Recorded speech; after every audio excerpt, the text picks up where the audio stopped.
Muy buen día a todos, soy el docente George Thomas, docente del Colegio Instituto Cristiano Lawrence. Les voy a explicar un tema importante que se llama la JEP, Jurisdicción Especial para la Paz. Recordemos que en clase anterior estaba explicando algo sobre el Poder Judicial y sus organismos, teniendo en cuenta que cuando hablamos de esas jurisdicciones son aquellos organismos creados por el Estado para solventar, analizar jurídicamente aquellas situaciones o necesidades particulares. En este caso, esta jurisdicción se encarga de analizar el posconflicto o el problema en torno a la paz que se ha vivido en Colombia a través del conflicto armado civil de los últimos años en Colombia. Pero para hoy tenemos el versículo de la Biblia, primera de Juan, capítulo 2, versículo 17. Dice: el mundo se acaba con malos deseos, pero el que hace la voluntad de Dios permanecerá o permanece para siempre. Dios nos invita a hacer su voluntad, a tener temor de Él, a estar en su santa gloria y en su misericordia, buscando la ley, respetando la ley, haciendo la ley de Dios. Entonces, el mundo que permanece es el que cumple la voluntad de Dios. Entonces, bonito versículo para tener en cuenta hoy.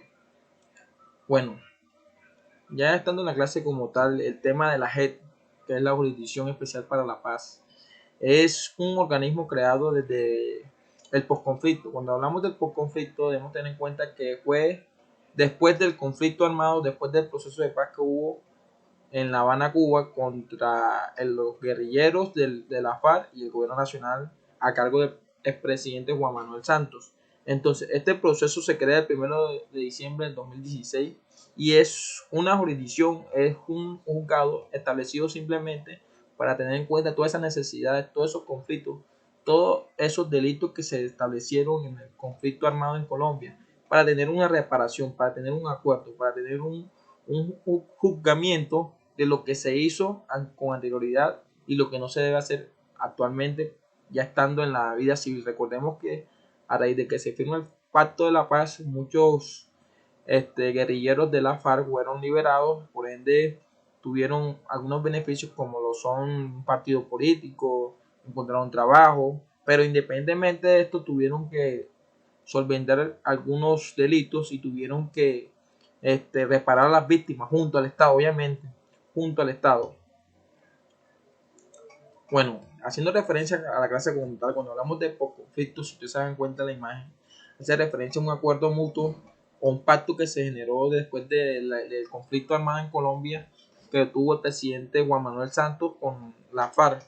Dicho conflicto que se firmó, o dicho pacto que se firmó en La Habana, Cuba, en el año 2016, es para que se tuviera en cuenta aquello que no se debe hacer después del tratado, después del acuerdo, y que hubiera una situación importante en el sentido de que la guerrilla empezara a cambiar, pero empezara a cambiar con actitudes, con acciones, pero también se iba a tener en cuenta que el Estado iba a cooperar para que todas esas situaciones se ayudaran a reparar las víctimas de este conflicto, a esos desplazados por la violencia, a esas personas asesinadas, o teniendo en cuenta también a esa situación de narco guerrilla, que se estableció un problema donde la guerrilla empezó a traficar con cocaína para generar fondos para su guerra contra el Estado. Entonces, todas estas situaciones que ejercen una verdadera problemática en cuanto a la convivencia en Colombia. Recordemos que no solamente hubo el narcotráfico por parte de las guerrillas, también hubo el desplazamiento, hubo los asesinatos, hubo mucho lo que es la adopción de niños para la guerra. Entonces, todas estas situaciones fueron de gran conflicto para las ciudades y para los municipios en Colombia. Principalmente debemos tener en cuenta que los municipios donde hubo mucho conflicto armado fue en el Amazonas, en Caquetá, en Baupés, en Bichada, en Arauca, donde se encuentra bien establecida la FARC. Recordemos que la FARC se encontraba pues en la selva colombiana. Después de esta situación se vinieron a la vida civil, pero a través de un proceso psicológico, un proceso político, un proceso social, y que poco a poco vinieron reparando a las víctimas. Entonces todo fue con la ayuda de la JEP, ya que a través de su confesión la JEP se dio cuenta cuáles fueron los delitos establecidos y cuáles fueron los juzgamientos. Entonces, con la idea de que la reparación de las víctimas. Entonces, la JEP también es un organismo independiente que se dedica a lo que es la parte del conflicto armado en Colombia. teniendo en cuenta la guerrilla, el paramilitarismo, no solamente los grupos de izquierda, sino los grupos como los paramilitares, el narcotráfico, todo lo que genera el desplazamiento a través de una guerra civil entre el mismo Estado colombiano. Entonces, para tener en cuenta la situación. Bueno, es importante decir que para Colombia y para la JEP hay tres importantes salas. La sala de reconocimiento de verdad, de responsabilidad y de determinación de los hechos y conducta. Aquí la FARC o los miembros de la FARC o los miembros de, puede ser del ELN también, Ejército de Liberación Nacional o de otros grupos guerrilleros al margen de la ley, reciben un juzgamiento y ellos deben declarar la verdad, deben declarar los delitos, deben declarar todas esas situaciones que afectaron al país en ese entonces. Entonces ellos se presentan con la idea de solventar esas necesidades a través de un juzgado y ese juzgado se establecen los hechos más graves con la idea de reparar las víctimas. Obviamente algunas víctimas van a estar en ese juzgado, en ese juicio, para solventar y recuperar y resolver las necesidades de las responsabilidades que tuvieron ellos en sus delitos atroces contra la sociedad civil. Entonces la audiencia toma sus conclusiones y ese tribunal para la paz establece lo que es digamos, los castigos o la sentencia que se establece para de pronto llegar a un acuerdo entre las dos partes, entre los victimarios y las víctimas, con la idea de la reparación de la paz, o sea, con la idea también de que de la paz se cumpla, de que la sana convivencia se tenga, ¿vale? Entonces, tener en cuenta esa situación, tener en cuenta esta situación. Otro de los aspectos importantes es la sala de amnistía o indulto. Bueno, esta otorga un indulto a las personas procesadas o condenadas por delitos estipulados como anistiables.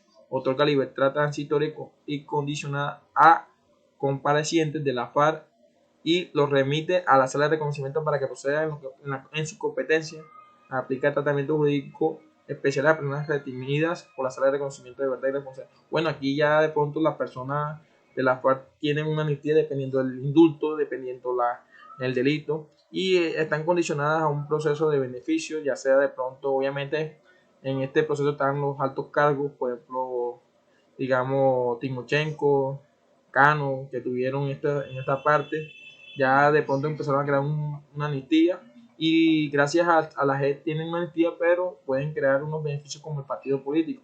Sin embargo, este reconocimiento la verdad tiene que estar establecido por la Corte de la JEP y en su presencia debe estar analizada y si en caso tal se hace la amnistía o el indulto para estos delitos que se colocaron, teniendo en cuenta el acuerdo de paz. Bueno, la última sala, que es la sala de definición de situación jurídica, y ya cuando ya se establece qué situación o qué circunstancias se va a encontrar estas personas que pertenecieron al conflicto armado en Colombia. Entonces se puede procesar a una pequeña pena, o se puede procesar a un indulto, se puede establecer digamos, un castigo transitorio.